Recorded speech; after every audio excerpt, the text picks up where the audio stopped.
We've all been there, haven't we? You're sitting on a draft email, maybe a half-finished project, or perhaps you're just trying something totally new, and you feel that knot of anxiety.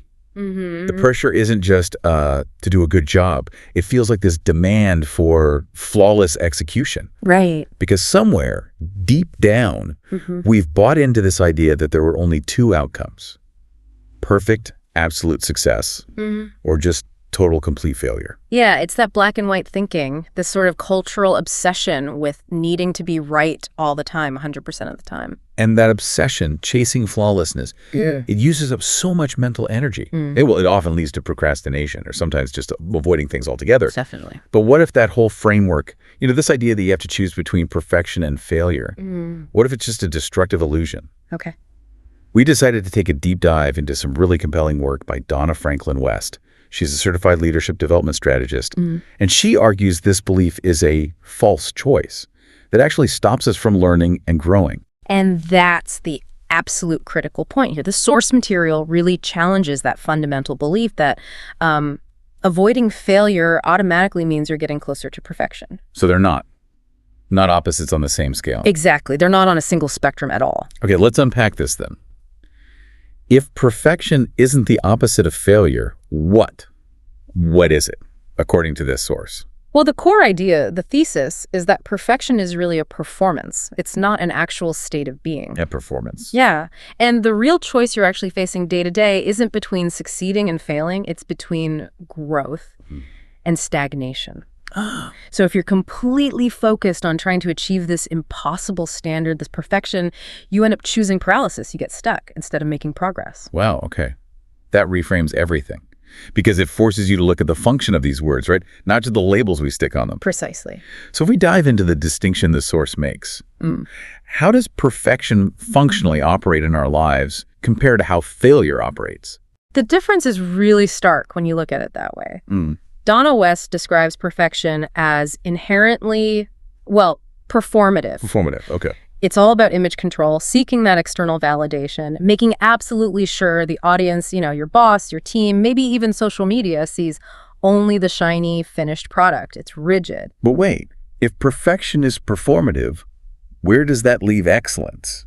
Don't we need high standards? Doesn't that mean striving for perfection? That's such a crucial distinction. Yes, high standards drive you towards excellence. That's productive. That's good. Okay. But the pursuit of perfection that drives you towards image maintenance, and that is just draining. Right. The source makes this great point. Perfection keeps you stuck, spinning, and disconnected from real growth. It feels like control, but it's really just an illusion of it. Okay, so perfection is performative, draining, keeps you stuck, and failure, then, in this model, it's the complete opposite. It's described as instructive. Exactly. Instructive. Failure deals with your internal metrics like self-awareness, getting feedback, finding alignment.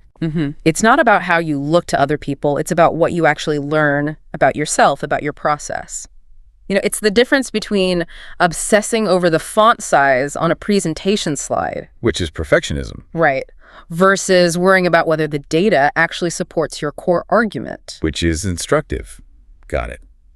It really sounds like chasing perfection is rooted deep down in fear, like the fear that if we aren't flawless, we'll somehow be exposed. Absolutely. We chase it because we think perfection is the only armor, the only thing that keeps us safe from being questioned or doubted or criticized. We think if we could just hide all the seams, no one sees the vulnerability. Exactly. But that armor, it comes at a huge cost, a really negative one.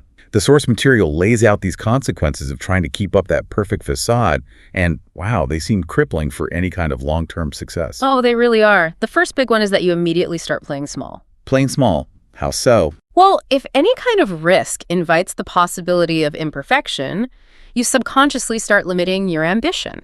You only aim for things you're already pretty confident you can nail flawlessly. You basically cut off potential innovation before it even gets a chance to breathe. So you decide not to take the really big swing, because the big swing guarantees some messy foul tips, maybe even a strikeout, before you might hit a home run. Precisely. That's a great way to put it. And the second outcome is the sheer effort required to actively hide mistakes. Right? Instead of using those mistakes, which are basically free data points, incredibly valuable for growth, you just shove them under the rug. Yeah. And that's a cognitive burden, right? Not only do you stop yourself from learning from the error, but you waste all this energy actively covering it up. Oh, I think we've all been there. Yeah. You know, polishing a presentation until 3 a.m, focusing on some tiny aesthetic detail, while maybe ignoring a bigger structural flaw in the argument just because you didn't want anyone to question the whole thing. And that decision fatigue, that constant monitor, that's the third major consequence the source highlights. Draining yourself trying to meet an impossible standard. It's exhausting just thinking about it.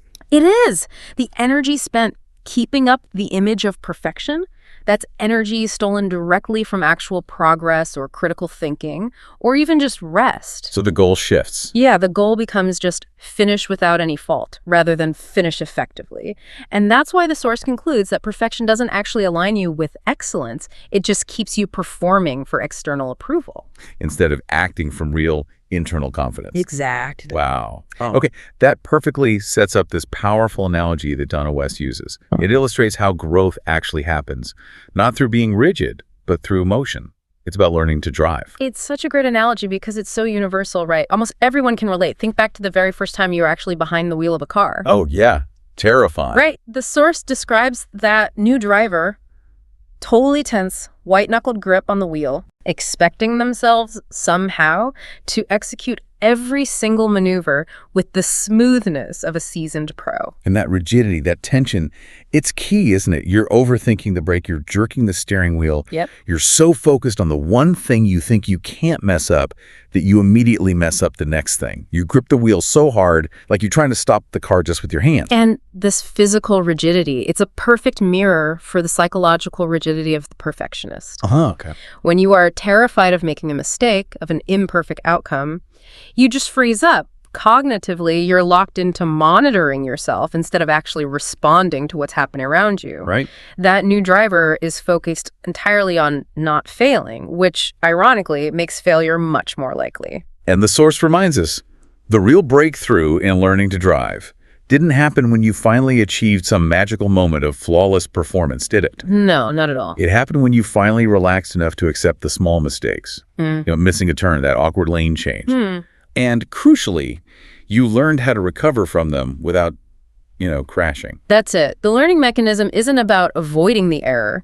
It's about the adjustment after the error. Okay. You move from that rigid control to a more fluid motion. Driving becomes second nature, not because you suddenly stopped making tiny errors, but because the skill of correcting them immediately became instinctive. That's the core of growth. And this brings us right back to that central idea, that mantra for this deep dive. Progress lives in motion.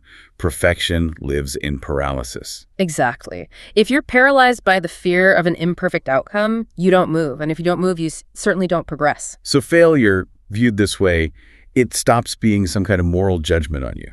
Right. It's just feedback. Crucial contextual feedback. It tells you where you stand relative to your goal, like your GPS recalibrating the route. It doesn't define who you are as a driver or a professional or anything else. Okay, so if we accept that failure is actually valuable feedback and perfection is this performance trap, then the only logical place left to put our energy is into the active choice. Growth. Yes. And the source describes growth as happening in the middle between flawless and falling apart, that space in between. And that middle ground, it requires actually engaging with the real, sometimes messy process of creating something or doing something. Yeah. The author, Donna West, she shares some personal reflections. She talks about how her own professional growth didn't really come from those perfectly polished, stress-fueled presentations she stayed up all night perfecting. No, it came from the moments where she had to suddenly pivot or admit she didn't know the answer to a tough question right away or figure something critical out, like right there on the spot. Exactly. That vulnerability, that authentic engagement with the imperfect reality, that's what created alignment. Alignment. How so? Well, chasing perfection had pulled her away from the necessary messiness of actual learning. But those messy moments, they forced her to prioritize substance over just performance. And that's where real competence is built. That makes so much sense. So if we really want to commit to growth, we need to completely redefine what success looks like for us, maybe on a daily basis. Yes, absolutely. We have to ditch those external validation metrics.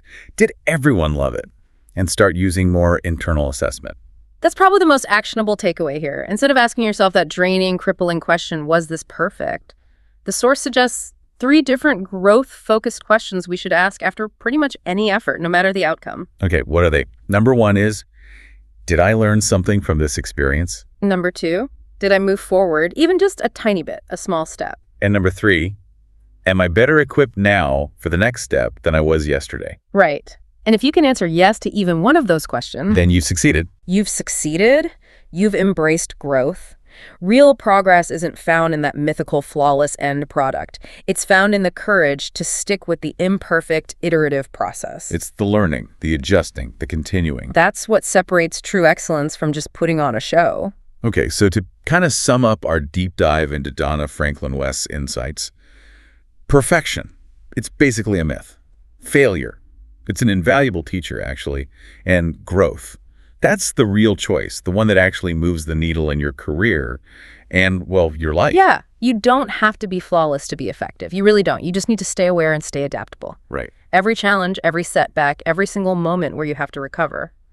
It's all part of the process. It's all shaping who you are becoming rather than just confirming who you think you already are. And that perspective means you are absolutely guaranteed to be better equipped for your next try than you were for the last one. Yeah, Simply because you stayed in motion, right? Yeah. You learned something. precisely. Yeah. So maybe let's leave you with the source's most impactful distinction to think about this week.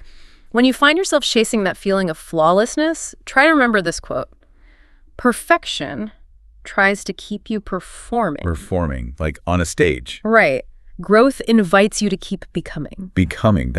Yeah, that fundamentally changes the goal, doesn't it? It really does. So the next time you look at a mistake or you're tempted to label something a failure, maybe just pause for a second, take a breath, and ask yourself, okay, what if this isn't actually failure? What if this is just the part of the process where I get to learn who I am becoming next?